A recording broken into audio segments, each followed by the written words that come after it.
AP liquor scam కేసులో విచారణ జరుగుతున్న కొద్దీ దిమ్మ తిరిగే నిజాలు బయటకొస్తున్నాయి. గత వైసీపీ ప్రభుత్వ హయాంలో జరిగిన ఈ స్కామ్ లో కొల్లగొట్టిన నిధుల్లో కళ్లు చెదిరే భారీ మొత్తాన్ని విదేశాలకు తరలించినట్లుగా ఎన్ఫోర్స్మెంట్ డైరెక్టరేట్ దర్యాప్తులో తేలినట్లుగా తెలుస్తోంది.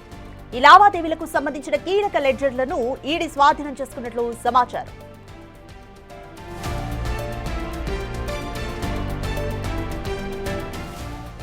ఈ కేసులో దుబాయ్ పారిపోయిన A9 నిందితుడు తూకేకుల ఈశ్వర్ కిరణ్ కుమార్ రెడ్డి సహా అక్కడే ఉన్న మరికొందరు నిందితులకు మద్యం ముడుపుల సొమ్ము చేరినట్లుగా ఈడీ దర్యాప్తులో వెల్లడైందన్న మాట వినిపిస్తోంది. ఇందుకు సంబంధించి డొల్ల కంపెనీల ప్రతినిధులతో వాళ్లు చేసిన వాట్సాప్, టెలిగ్రామ్ చాట్స్ వివరాలు ఈడీకి లభ్యమయ్యాయి. ఏపీలోని పలు ప్రాంతాలతో పాటు హైదరాబాద్, బెంగళూరు, చెన్నై, తంజావూర్, రాయ్పూర్, ఢిల్లీ, సూరత్ సహా మొత్తం 20 ప్రాంతాల్లో ఈడీ ఏకకాలంలో సోదాలు నిర్వహించిన నేపథ్యంలో ముఖ్యమైన ఆధారాలు లభించినట్లుగా చెబుతున్నారు.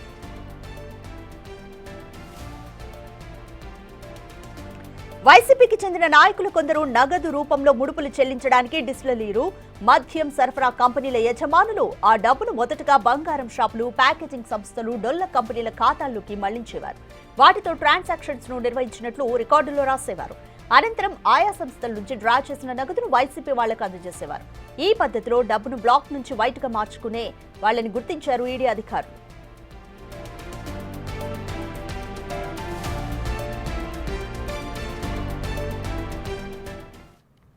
రెడ్ మోర్ డీటెయిల్స్ మా ప్రతినిధి శివ అందిస్తారు. Right Shiva, AP liquor scam కేసుకి సంబంధించి ఈడీకి కొన్ని ముఖ్యమైన ఆధారాలు దొరికాయి. ముఖ్యంగా లావాదేవీలకి సంబంధించిన లెడ్జర్స్ ను కూడా స్వాధీనం చేసుకున్నట్లుగా తెలుస్తుంది. సో ఇంకా ఏమేమి ఆధారాలు ఈడీ స్వాధీనం చేసుకుంది? మొత్తం మీద చూసుకుంటే లిక్కర్ కేసులో దెమ్మ తిరిగే నిజాలు బయటకు వస్తున్న పరిస్థితి కనిపిస్తుంది. నిన్నటి మొన్నటి వరకు లిక్కర్ కేసు అయిపోయింది, జగన్ పేరు ప్రస్తావించారు, ఆ తర్వాత ఛార్జ్షీట్ సబ్మిట్ చేశారు. 2-3 ఛార్జ్షీట్లో జగన్ పేరు లేదని చెప్పి వైఎస్ఆర్సీపీ నేతలు కొంత ఆనందాన్ని వ్యక్తం చేశారు. కానీ వైఎస్ఆర్సీపీ నేతలకి సిట్ అధికారులు, ఈడీ అధికారులు దిమ్మ తిరిగే షాక్ ఇచ్చారు. ఏదైతే దుబాయ్కి పారిపోయిన ఈశ్వర్ రెడ్డి కాల్ డేటాని, గూగుల్ టేకోర్ని రికవరీ చేసి అతని ద్వారా మద్యం వ్యవహారాలకు సంబంధించి కూడా దాదాపుగా ఆంధ్రప్రదేశ్తో పాటు దేశవ్యాప్తంగా 9-10 చోట్ల కూడా ఏకకాలంలో సోదాలు నిర్వహించారు. ముఖ్యంగా ఆంధ్రప్రదేశ్తో పాటు తమిళనాడు, కర్ణాటక, కేరళ, చెన్నై, హైదరాబాద్ రాష్ట్రాలకు సంబంధించి కూడా భారీ ఎత్తున పెట్టుబడులు పెట్టినట్టు తెలుస్తోంది. దాదాపుగా 175 కోట్ల రూపాయల బంగారం కొనుగోలు చేసినట్టు తెలిసారు. 4,000 కోట్ల రూపాయలకు సంబంధించి మద్యం ముడుపుల వ్యవహారం తెర మీదకి రావడంతో ఈడీ ఎంట్రీ అయింది. ఇటీవల కాలంలోనే Vijayawada CP chit chief Rajasekhar బాబుతో కూడా సమావేశమై పలు కీలకమైన అంశాలని సేకరించారు. ఆయన ఇచ్చిన సమాచారం, డేటాని బేస్ చేసుకుని కూడా ఏకకాలంలో సోదాలని కొనసాగించారు. దిమ్మదిరిగి అంటే ఈడీ అధికారులు ఇప్పటి వరకు చూడని అవి పూర్తి స్థాయి ఆధారాలు, సాక్ష్యాలు లభించిన పరిస్థితి కనిపిస్తోంది. ఈ కేసులో ఇంకా ముందుకు వెళ్లాల్సిన పరిస్థితి కనిపిస్తోంది. ఇప్పటికే ఎంపీ మిథున్ రెడ్డి కస్టడీ తీసుకుని విచారించిన సిట్ అధికారులు ఒకవైపు ఈడీ అధికారుల సోదాలు, మరొకవైపు కస్టడీ, మరొకవైపు విచారణతో కూడా మద్యం కేసుకు సంబంధించి కూడా దేశవ్యాప్తంగా చర్చ కొనసాగే అవకాశం కనిపిస్తోంది. ప్రధానంగా ఈ కేసులకు సంబంధించి ఆరోపణలు ఎదుర్కొంటున్న ఒక్కొక్కరి జాబితాని అరెస్ట్ చేయడం, వారిని రిమాండ్ పంపడం, వారి వద్ద నుంచి డేటా సేకరిస్తున్న పరిస్థితి కనిపిస్తోంది. ముఖ్యంగా మనీ లాండరింగ్ సంబంధించి డొల్ల కంపెనీలు, సూట్ కేసు కంపెనీలు పెట్టి ఎవరు ఊరు పేరు లేని వ్యక్తులు, అలాగే పూరి గుడిసెలు, పెంకుటీలకు సంబంధించిన చిరునామాలు పెట్టి కంపెనీలు సృష్టించినట్లు కూడా ఈడీ గుర్తించింది. వీటన్నిటి కూడా ఒక్కొక్కటిగా స్వయంగా వెళ్లి పరిశీలించి విచారణ చేసి ఈ నిజాలన్నీ కూడా నిగ్గుదీర్చే ప్రయత్నం చేస్తున్నట్టు తెలుస్తోంది. ఇవాళ, రేపు, ఎల్లుండి కూడా ఈడీ అధికారులు సోదాలు నిర్వహించే అవకాశం కనిపిస్తోంది. దాదాపుగా 4,000 కోట్ల రూపాయలకు సంబంధించి మద్యం స్కామ్ డబ్బులు ఎక్కడికి వెళ్ళాయి, అంతిమ లబ్ధిదారుడు ఎవరు అనే దానికి సంబంధించి కూడా ఒకవైపు ఈడీ, మరొకవైపు సిట్ లోతుగా దర్యాప్తు చేస్తా ఉంది. రైట్ శివ, ఈ ట్రాన్సాక్షన్స్ కి సంబంధించి కొందరికి నకిలీ ఇన్వాయిస్లు ఎక్కువగా పంపినట్లుగా కూడా ఈడీ గుర్తించింది. సో ఎవరెవరికి నకిలీ ఇన్వాయిస్లు వెళ్ళినట్లుగా గుర్తించింది, వాళ్ళకి నోటీసులు కూడా ఇచ్చినట్టుగా తెలుస్తుంది. ఇది ఇంకా కొంతమందికి కూడా నోటీసులు ఇచ్చే ఛాన్స్ ఉన్నట్లుగా తెలుస్తుంది. ఎవరెవరికి నోటీసులు ఇచ్చే ఛాన్స్ ఉంది?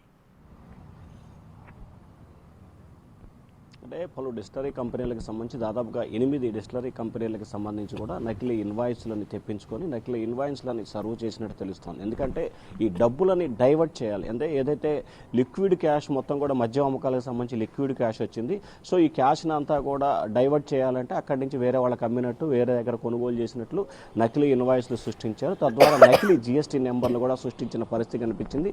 ఈ నేపథ్యంలోనే జీఎస్టీ అధికారులు కూడా సమాచారం ఇచ్చారు ఈడీ అధికారులు.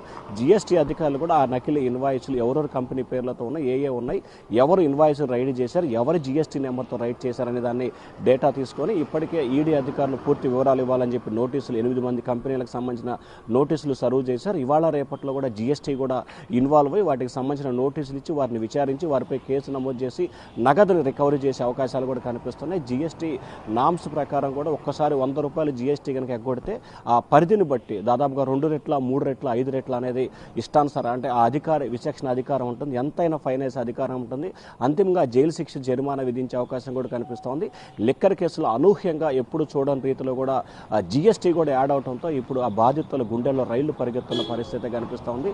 నిందితుల జాబితా పెరగటం, నిందితులు అయోమయం కొలటం, మరొక వైపు బెయిల్ రాక జైల్లో ఉండటం, బెయిల్ వచ్చిన వారిని బెయిల్ డిస్మిస్ చేయాలని చెప్పి హైకోర్టులో పిటిషన్ ఇట్లా రకరకాల కారణాలతో లిక్కర్ కేసుకు సంబంధించి మాత్రం ప్రస్తుతం ఆంధ్రప్రదేశ్ రాజకీయాల్లో హాట్ టాపిక్గా మారింది. అదే స్థాయిలో గతంలో ఢిల్లీ జరిగిన లిక్కర్ స్కామ్ కంటే ఇది పెద్ద స్కామ్ కావడంతో మరొకసారి ఈడీ ఎంట్రీ అవడంతో కూడా దేశవ్యాప్తంగా లిక్కర్ స్కామ్పై చర్చ కొనసాగుతూ ఉంది. Right, thanks for the update Shiva. AP liquor scam కి సంబంధించి దిమ్మ తిరిగే నిజాలు బయటకు వస్తున్నాయి. అయితే ఈ ట్రాన్సాక్షన్స్ కంటే ఈ కేసులో జరిగిన ట్రాన్సాక్షన్స్ కి సంబంధించి కూడా లెడ్జర్స్ ని ఇంకా కీలకమైన ఆధారాలని ఈడీ స్వాధీనం చేసుకుంది. రైట్, ఇంకా అలాగే కొంతమందికి నకిలీ ఇన్వాయిస్లు కూడా ఎక్కువగా ట్రాన్సాక్షన్ జరిగినట్లుగా కూడా ఈడీ గుర్తించింది. వాళ్ళకు కూడా నోటీసులు పంపింది. ఇంకా కొంతమంది కీలకమైన వ్యక్తులకు కూడా నోటీసులు పంపే ఛాన్స్ ఉంది.